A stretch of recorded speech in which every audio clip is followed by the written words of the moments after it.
La circonscription de Rouyn-Noranda-Témiscamingue se voit remettre 300 000 pour le transport collectif. Le même montant est accordé pour l'Abitibi-Est. Daniel Bernard, député de Rouyn-Noranda-Témiscamingue, voit ce financement de bon œil étant donné que les organismes de transport ont des coûts d'opération plus importants qu'avant. À partir de 2025, donc, il y a deux programmes pour le transport adapté collectif, puis ils vont être en renouvellement. Donc, le gouvernement suit vraiment la situation de près pour la prochaine enveloppe budgétaire, que les sommes soient adéquates pour maintenir et développer le service. En Abitibi-Ouest, une somme plus importante est investie avec un montant de 450 000 La députée Suzanne Blais accueille également cette somme à bras ouverts. Si on donne comme les projets, on regarde au niveau de la MRC d'Abitibi-Ouest, alors c'est un taxi parce qu'on n'a pas d'autobus.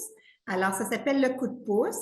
Et c'est la même chose pour Amos qui s'appelle le transport Max Transport. Alors, c'est le même principe aussi. Ça prend une carte de membre et le transport est remboursé à 50 %.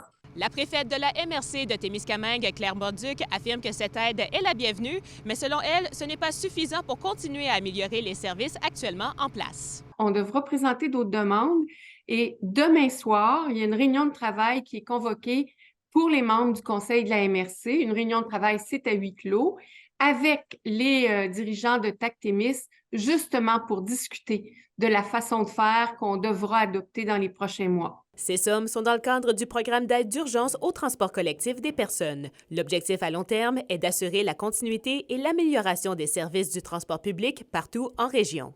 Toutes les formules peuvent être utilisées. Toutes les formules sont étudiées en ce moment.